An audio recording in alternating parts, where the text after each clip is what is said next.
कभी सोचा है कि हेलीकॉप्टर के उतरने वाली जगह पर हमेशा एच क्यों लिखा होता है? कुछ प्याज काटने पर आंखों से पानी क्यों निकलता है? क्या इंसान अपने दिमाग का 100% तक यूज कर पाता है? सोना एक मेटल होने के बावजूद भी इतना महंगा क्यों है? रोल्स रॉयस की बोनेट पर जो उड़ती हुई लेडी का स्टैचू होता है, उसके पीछे की सच्चाई आप नहीं जानते होंगे। ये आदमी इस लकड़ी को जमीन में गाड़ के इस तरह से रब करके क्या साबित करना चाहता है, और ऐसी चीजें जिनके बारे में जानकर आप सोच में पड़ जाओगे कि ऐसा भी हो सकता है। जानने के लिए वीडियो को देखना एंड तक। एम है 5000 लाइक्स का। नंबर 15, कभी सोचा है कि हेलीकॉप्टर के उतरने वाली जगह पर हमेशा एच क्यों लिखा होता है? कई लोगों का मानना है कि एच फॉर हेलीकॉप्टर इसीलिए, और हाँ, एक तरीके से ये एच फॉर हेलीपैड को भी रिप्रेजेंट करता है, यानी पायलट को दूर से ही पता चल जाता है कि ये ऑफिशियल लैंडिंग स्पॉट है। एक्चुअली हेलीकॉप्टर की लैंडिंग काफी सेंसिटिव और रिस्की होती है, इसीलिए जगह बिल्कुल फ्लैट, साफ और स्ट्रॉन्ग होनी चाहिए, क्योंकि हेलीकॉप्टर के तेज घूमते हुए रोटर आसपास की छोटी से छोटी चीज को भी उड़ाकर अपनी तरफ खींच सकते हैं, और अगर कोई ऑब्जेक्ट ब्लेड से टकरा जाए तो काफी खतरनाक एक्सीडेंट हो सकता है। इसी वजह से बिल्डिंग्स या ग्राउंड पर प्रॉपर कंक्रीट हेलीपैड बनाया जाता है। जो एच लिखा होता है वो सिर्फ ये बताता है कि हेलीकॉप्टर यहाँ पर लैंड कर सकता है। लैंडिंग किस डायरेक्शन से करनी है वो पायलट विंड डायरेक्शन और अप्रोच पाथ देखकर डिसाइड करता है, एच से नहीं। यानी कि सिंपल सी बात, एच का मतलब होता है हेलीपैड, कि यहाँ हेलीकॉप्टर की लैंडिंग अलाउड है। नंबर 14, अगर आपने नोटिस किया हो कि कुछ प्याज आसानी से कट हो जाते हैं, लेकिन कुछ को काटते ही आंखों से पानी बहने लगता है। प्याज में एक स्पेशल एंजाइम एलिनेज और कुछ सल्फर कंपाउंड्स होते हैं। जैसे ही आप प्याज को कट करते हो, उसके सेल्स टूट जाते हैं, और ये एंजाइम सल्फर कंपाउंड्स के साथ रिएक्ट करके एक टीयर गैस जैसी गैस बनाता है। इसका नाम है सिन प्रोपेनेथिल एस ऑक्साइड। ये गैस हवा में मिक्स होती है और आंखों तक पहुंचकर उन्हें इरिटेट करती है। आंखें इस इरिटेशन से बचने के लिए आंसू निकाल देती हैं, ताकि गैस को वॉश आउट किया जा सके।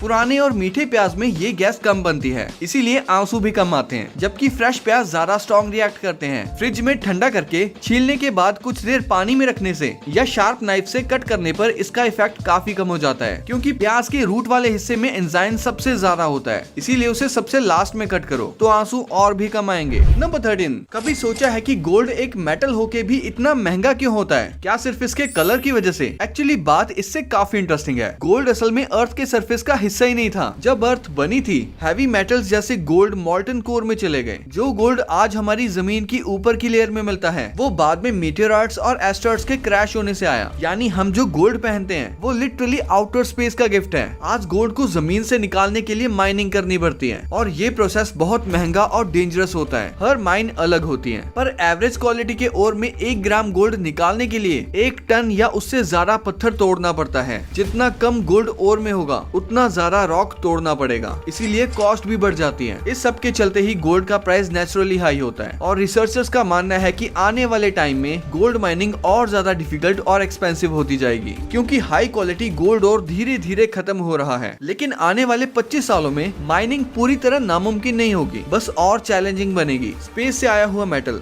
रिस्की माइनिंग और लिमिटेड सप्लाई, इसी वजह से गोल्ड हमेशा स्पेशल और महंगा रहता है। नंबर 12, कभी कभी हम देखते हैं कि कुछ फ्रूट्स और वेजेस कुछ ह्यूमन ऑर्गन्स जैसी दिखती हैं। लोग सोचते हैं कि शायद जो जैसा दिखता है वो उस ऑर्गन के लिए फायदेमंद होता होगा, पर सच ये है कि ये सिर्फ एक पुरानी मान्यता है, जिसे डॉक्ट्रिन ऑफ सिग्नेचर्स कहा जाता था। साइंस के हिसाब से शेप का हेल्थ बेनिफिट से कोई लेना देना ही नहीं है। हाँ, कुछ फूड्स अपने न्यूट्रिशन की वजह से फायदेमंद होते हैं, पर उनके दिखने की वजह से नहीं। जैसे गाजर में बेटा कैरोटीन होता है, इसीलिए आई साइट के लिए अच्छी होती है, पर इसलिए नहीं कि वो आंख जैसी लगती है। अखरोट में ओमेगा 3 होता है, इसीलिए ब्रेन हेल्थ के लिए यूजफुल है, पर अखरोट की दिमाग जैसी शेप इसका रीजन नहीं है। अंगूर एंटीऑक्सीडेंट से भरे होते हैं, पर उनका लंग्स जैसा दिखना सिर्फ कोइंसिडेंस है। टमाटर हार्ट के लिए हेल्दी हो सकता है, क्योंकि इनमें लाइकोपिन होता है, पर वो दिल जैसा दिखता है इस वजह से नहीं। और राजमा का किडनी बीन्स नाम सिर्फ शेप की वजह से है। ये किडनीज के लिए कोई स्पेशल बेनिफिट नहीं देता। मतलब ये कि नेचर हमें हेल्थ जरूर देती है, पर हर फूड अपने न्यूट्रिशन की वजह से काम करता है, ना कि इस वजह से कि वो किस ऑर्गन जैसा दिखता है। नंबर 11, जानते हो छोटे पांडा खुद से सुसु पॉटी नहीं कर पाते। उनकी बॉडी इतनी नाजुक होती है कि उनकी मसल्स काम ही नहीं करती, इसीलिए अगर उनको मदद ना मिले तो वो पॉटी रोककर बीमार भी हो सकते हैं। इसीलिए माँ पांडा अपने बच्चे के पीछे वाले हिस्से को चाट कर उसकी मदद करती है, और चाटने से बच्चे के पेट और नीचे वाली जगह में हल्का प्रेशर बन जाता है और वो पॉटी कर देता है। और ये प्रोसेस हर दिन कई बार करना पड़ता है। और जब बेबी पांडा को इंसान पालते हैं तो ऑब्वियसली कोई नहीं चाटता। केयर टेकर गर्म पानी में भीगा हुआ सॉफ्ट कपड़ा लेकर उस एरिया को हल्का रब करते हैं। बस इतनी सी स्टिमुलेशन से बेबी पांडा आराम से पॉटी कर लेता है। नंबर 10, आखिर कैसे लाइनमैन इतनी हाई वोल्टेज पावर लाइंस पर काम कर लेते हैं, वो भी बिना शॉक लगे। क्या वो सिर्फ ग्लव्स पहनकर 30,000 वोल्ट्स की लाइव वायर को टच कर लेते हैं? बिल्कुल नहीं। हाई वोल्टेज पर काम करने के दो स्पेशल मेथड्स होते हैं। पहला हॉट स्टिक मेथड, जिसमें लाइनमैन एक लंबे इंसुलेटेड पोल से काम करता है, वायर को सीधा हाथ से टच नहीं करता। दूसरा बेयर हैंड मेथड, जिसमें वर्कर एक स्पेशल कंडक्टिव सूट पहनता है और अपनी बॉडी को लाइन की वोल्टेज के बराबर चार्ज करता है, तब जाकर वो सेफ्टी वायर को टच कर सकता है। जो ग्लव्स लाइनमैन पहनते हैं उनका काम होता है लो टू मीडियम वोल्टेज से प्रोटेक्शन करना। ये ग्लव्स स्पेशल इंसुलेटिंग रबर से बनते हैं और स्टैंडर्ड्स के हिसाब से उनकी वोल्टेज रेटिंग होती है। पर 20 से 30,000 वोल्ट वाली लाइव लाइन को सिर्फ ग्लव्स पहनकर डायरेक्टली पकड़ना पॉसिबल नहीं होता। हाई वोल्टेज का काम साइंस, ट्रेनिंग और सही टेक्निक से होता है, सिर्फ एक ग्लव से नहीं। नंबर 9, रोल्स रॉयस के बोनेट पर जो उड़ती हुई लेडी का स्टैचू होता है उसे स्पिरिट ऑफ एक्सकेटेसी कहा जाता है। ज्यादातर लोग इसे सिर्फ एक लग्जरी सिंबल समझते हैं, लेकिन इसकी रियल स्टोरी काफी इंटरेस्टिंग है। इस स्टैचू की मॉडल थी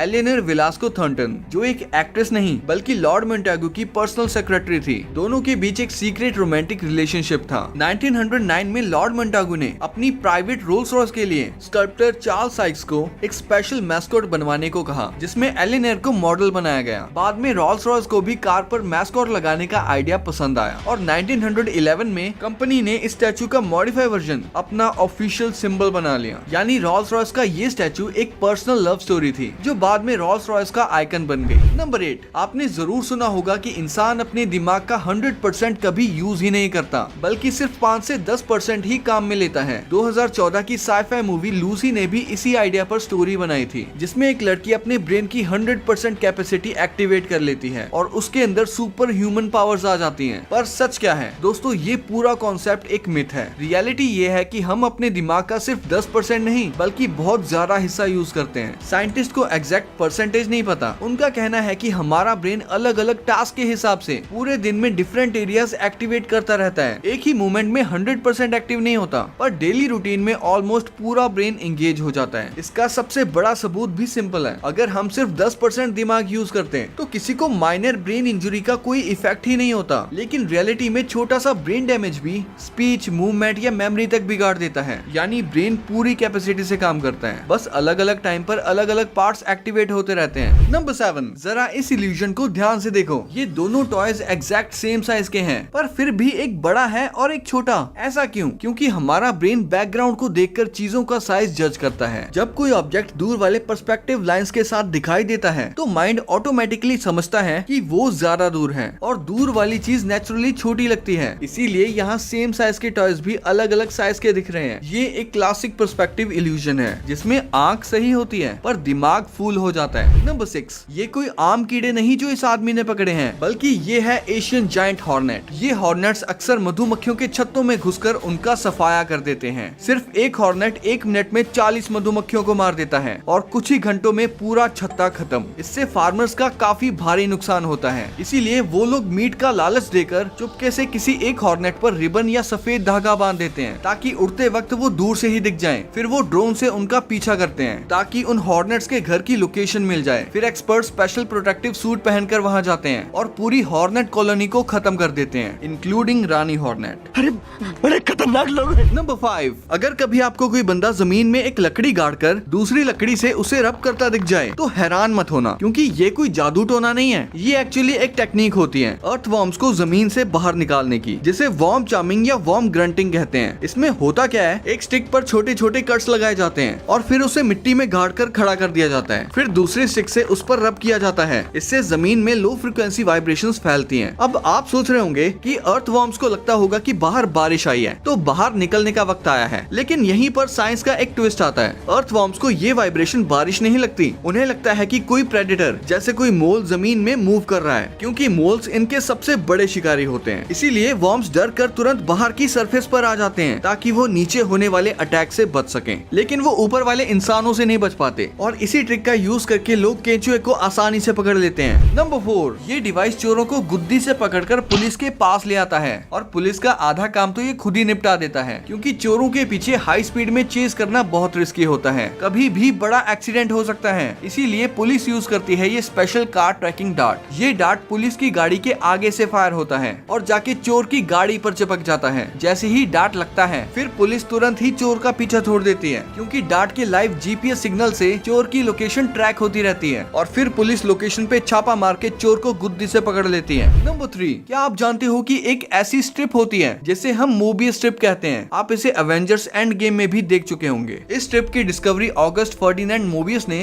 1858 में की थी और सबसे इंटरेस्टिंग बात ये है कि उसी सेम साल जॉन लिस्टिंग ने भी इसी कॉन्सेप्ट को अलग अलग डिस्कवर किया था, इसीलिए दोनों को इसका क्रेडिट दिया जाता है। मोबियस स्ट्रिप की सबसे क्रेजी बात ये है कि इसकी सिर्फ एक ही साइड होती है। अगर आप इस पर एक चींटी को चलाओ तो वो पूरी स्ट्रिप का राउंड लगाकर वापस उसी पॉइंट पर आ जाएगी जहां से उसने स्टार्ट किया था, क्योंकि दूसरी साइड होती ही नहीं। अब एक नॉर्मल पेपर स्ट्रिप को बीच से काटोगे तो वो 2 पीसेस बन जाते हैं, लेकिन मोबियस स्ट्रिप को एग्जैक्टली मिडल से कट करने पर 2 पीसेस नहीं बनते, बल्कि एक और बड़ा लूप बन जाता है जिसमें 2 ट्विस्ट होते हैं। यानी मोबियस स्ट्रिप का मैजिक सिर्फ फर्स्ट कट तक ही होता है। अगर आप उस नए बड़े लूप को फिर से कट करोगे तो इस बार 2 अलग लूप्स बन जाते हैं। और मोबियस स्ट्रिप बनाना बहुत इजी है। एक पेपर स्ट्रिप लो, एक एंड को थोड़ा ट्विस्ट करो और दोनों एंड्स को आपस में चिपका दो, बस हो गई तैयार तुम्हारी मोबियस स्ट्रिप। नंबर 2, आप यकीन नहीं करोगे कि जब आप एक मेटल को कॉपर के पास लेके जाते हो तो वो आयरन की तरह ना अट्रैक्ट होता है ना रिपेल, बल्कि स्लो मोशन में चलने लगता है, बिल्कुल किसी मूवी के सीन की तरह। अगर आप मैग्नेट को कॉपर पाइप के अंदर गिराते हो तो वो तब भी स्लो मोशन में ही नीचे आता है। और इस अजीब सी चीज के पीछे का रीजन है लेंस लॉ। जब मैग्नेट कॉपर के करीब आता है तो कॉपर के इलेक्ट्रॉन्स में हल्की सी मूवमेंट होती है। इससे बनते हैं एडी करंट्स जो मैग्नेट की स्पीड को स्लो कर देते हैं, जैसे कोई इनविजिबल ब्रेक लग गया हो। ये एक्सपेरिमेंट आप घर पे भी ट्राई कर सकते हो। बस ध्यान रखना नॉर्मल मैग्नेट शायद उतना असर ना दिखाए, लेकिन अगर आपके पास एक न्यूडीमियम मैग्नेट है जो कि स्ट्रॉन्गेस्ट फॉर्म ऑफ मैग्नेट है तो ये इफेक्ट बिल्कुल किसी जादू जैसा दिखेगा। नंबर 1, ये मेटल देखने में बिल्कुल रबड़ का टुकड़ा लगता है, पर असल में ये एल्यूमिनियम हनीकॉम्ब है। हाँ, दिखता सॉफ्ट है लेकिन होता प्योर मेटल है। इसका यूज डोर्स, एयरक्राफ्ट इंटीरियर्स और यहाँ तक कि स्पेस सैटेलाइट्स तक में होता है, क्योंकि ये लाइट वेट होते हुए भी बहुत स्ट्रॉन्ग होता है। हनीकॉम्ब एक्चुअली 2 फॉर्म्स में होता है। पहली है एक्सपेंडेड फॉर्म जो लाइट वेट और सुपर स्ट्रॉन्ग होती है और इसी को पैनल्स में यूज किया जाता है। दूसरी है अनएक्सपेंडेड या फोल्डेड फॉर्म, जिसे छोटी जगह में ट्रांसपोर्ट करने के लिए फोल्ड करके रखा जाता है। जब आप इसी फोल्डेड हनीकॉम्ब को हाथ में लेते हो तब ये सुपर फ्लेक्सिबल लगता है। फ्लेक्सिबिलिटी मेटल की वजह से नहीं बल्कि उसके स्ट्रक्चर की वजह से होती है। तो ये तो आपको पता चल गया, पर क्या आपको पता है क्यों आपकी चमड़ी उधड़ जाएगी अगर आपने टाइगर से अपना हाथ चटवा लिया? तो क्या आपने कभी सोचा है कि गिरगिट अपना रंग कैसे बदल लेता है? पिंक एक्चुअली में लड़कियों का नहीं बल्कि लड़कों का कलर था। पर क्यों? हमारी बॉडी में एक ऐसी भी बोन होती है जो किसी भी दूसरी बोन से डायरेक्टली कनेक्टेड नहीं होती। और ऐसी कौन सी बोन है जो हमेशा बढ़ती रहती है? एक ऐसा पत्थर जिसे शायद एलियंस ने काटा है। कभी सोचा है कि जंगल सफारी में ये खूंखार एनिमल्स लोगों पर अटैक क्यों नहीं करते? क्या पेट्रोल पंप पे फोन चलाने से आग लग जाती है? और ये चीज तो आप भूल के भी मत करना। और पोपाय रियल लाइफ में भी एग्जिस्ट करता था, पर वो कौन था? जानने के लिए ये वाली वीडियो देखना। और अभी तक चैनल को सब्सक्राइब नहीं किया है तो सब्सक्राइब तो कर लो यार। और अमेजिंग वीडियोस आने वाली हैं। मैं मिलता हूँ आपसे अगली वीडियो में, तब तक के लिए कीप द नॉलेज।